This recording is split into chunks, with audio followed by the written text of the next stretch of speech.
Oke, jadi ini adalah untuk preview datanya ya. Karena ini sifatnya hanya preview, jadi saya percepat. Untuk analisisnya di sini ada 30 responden untuk validitas dan reliabilitas, kemudian pada data regresi di sini ada 130 responden. Jadi kita buka aplikasi SPSS.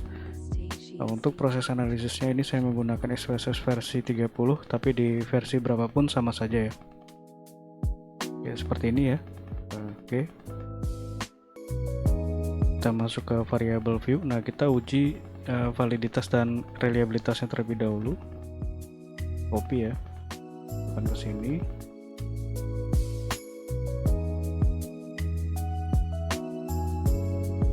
Nah, kita masukkan datanya.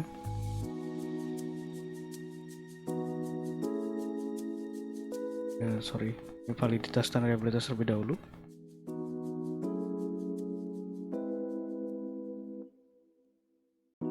Ini ya, kita analisis. Correlate, bivariate. Ya, seperti ini. Kita uji validitas untuk variabel x1. Nah, yang digunakan nanti yang paling kanan ini ya. Nah, di sini bisa diketahui untuk seluruhnya ya, seek to tilt. Nah, ini yang digunakan seek to tilt ini nilainya harus lebih kecil dari 0,5. Nah, untuk x1.1 seek to tilt-nya ini bernilai 0,000. Kemudian untuk x1.2 seek to tilt-nya ini adalah 0,002. Nah, seperti itu dan seterusnya ya. Jadi dilihat nilai seek to tilt-nya ini, kalau lebih kecil dari 0,05 dinyatakan valid. Ini bisa diketahui seluruhnya valid. Kemudian untuk uji reliabilitas caranya seperti ini. Analyze, scale, reliability analysis, kita masukkan x1.1 sampai x1.5 tanpa total score ya ini. Nah, ini ya hasilnya. Jadi nanti kalau hasilnya berbeda diperhatikan lagi ya analisisnya ya. Nah, ini harus lebih besar dari 0,6 ya.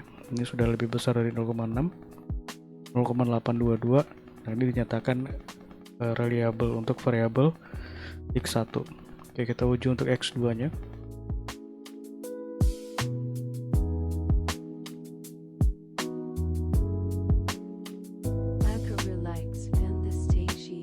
Salah.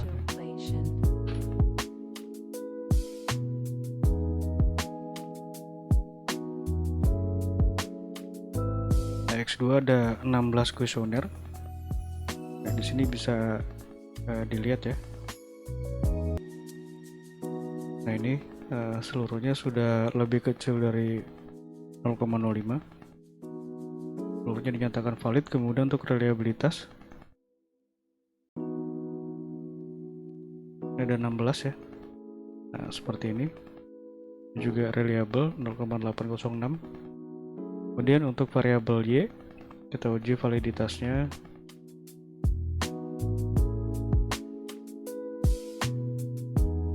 Ya, semuanya valid. Reliabilitas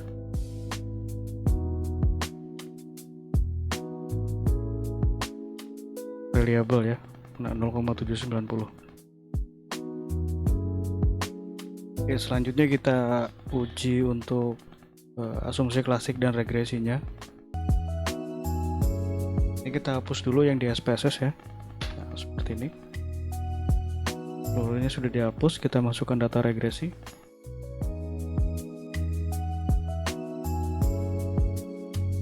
Untuk regresi ini ada 130 responden. Oke, seperti ini ya. Nah, dilihat ini 130. Oke, kita uji sama ya validitasnya dulu. Validitas untuk variabel x1 pada data yang 130.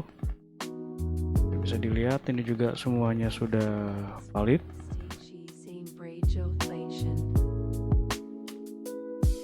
Untuk reliabilitasnya reliable.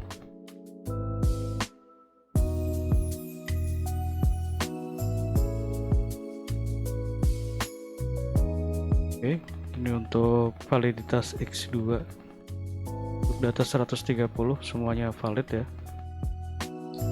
Kemudian untuk reliabilitasnya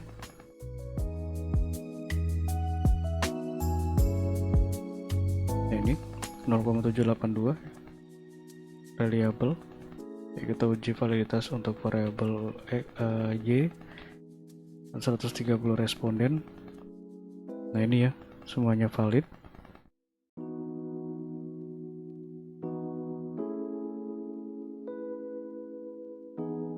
Nah ini untuk reliabilitasnya sudah di atas 0,6.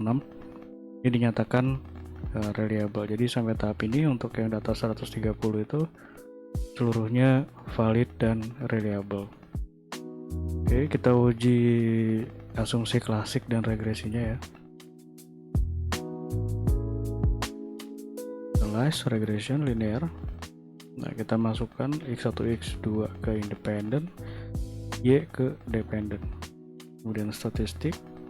Kita centang ini ya, collinearity diagnostic dan Durbin-Weston. Continue. Kemudian plot.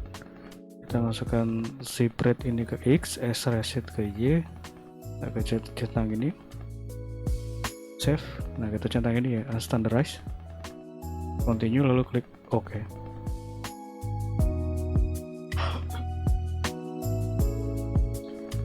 Oke, nah seperti ini untuk hasilnya ya. Nanti saya jelaskan. Kita lanjutkan dulu ujinya untuk normalitas. Nah, untuk normalitas kita menggunakan nilai unstandardized residual ini ya.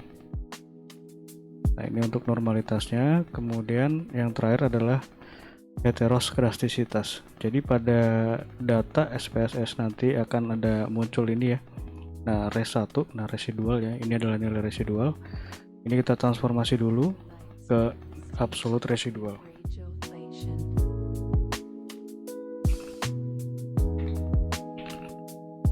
Oke, kita beri nama seperti ini, ABS res, kemudian number expression. Kita double klik di sini ya di ABS, kemudian kita masukkan nilai unstandardized. Nah, seperti ini, kemudian klik OK. Nah, ini akan muncul satu nilai baru ya. Nah, ini. Kita uji heteroskedastisitasnya. Nah, ini kita reset dulu ya. Kita masukkan X1, X2 ke independen ya, sini. Kemudian absolute residual atau ABS res ini kita masukkan ke dependen. Nah, karena ini uji heteros, jadi kita tidak usah ini ya, mengklik option yang ada di sini. Langsung klik OK saja. Nah, supaya tidak tertukar, kita beri nama dulu di sini sebagai G. Oke, seperti ini ya. Ini kita close. Ini saya jelaskan dulu untuk hasilnya. Jadi yang pertama adalah uji normalitas ya. Nah, asimsik. Nah, nilai ini adalah 0,200. Nah, ini sudah lebih besar dari 0,05. Maka datanya dinyatakan terdistribusi normal. Nah, selanjutnya adalah uji autokorelasi menggunakan nilai Durbin-Weston ya. Ini nilainya 2,096. Nah, ini sudah saya berikan di sini. Nah, ini tidak terjadi masalah pada uji autokorelasinya karena nilainya sudah lebih besar dari 1,7449. Jadi saya sudah lampirkan untuk tabel DW-nya. Selanjutnya adalah uji multikoliniaritas ya. Nah, ini menggunakan nilai VIF. Ini nilainya semuanya sudah di bawah 10 ya, jadi tidak terjadi masalah untuk multikoliniaritasnya. Selanjutnya yang terakhir di sini adalah uji heteroskedastisitas. Nah, nilai ini segini ya. Ini seluruhnya harus lebih besar dari 0,05. Nah, ini semuanya sudah lebih besar ya. Lihat di sini untuk X1 nilainya 0,059, kemudian X2 adalah 0,266. Nah, ini semuanya sudah lebih besar, maka ini tidak terjadi masalah untuk heteroskedastisitasnya. Selanjutnya untuk uji regresi kita bisa ketahui ya, yang pertama adalah nilai R-square-nya ini 0,539. Ini sudah lebih besar dari 0,5 ya, artinya memiliki pengaruh yang besar, yang dalam kategori besar pengaruhnya. Kemudian untuk uji F simultan ya, uji F simultan ini juga signifikan, signya lebih kecil dari 0,5. Kemudian untuk uji T parsial ya, uji T parsial kita bisa lihat X1 dan X2 ini seluruhnya memiliki pengaruh positif dan seluruh signya ini lebih kecil dari 0,05 ya.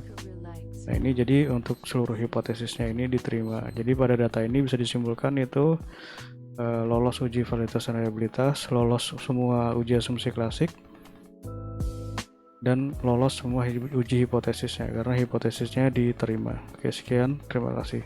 Jadi nanti semuanya saya kirimkan setelah dilakukan pembayaran.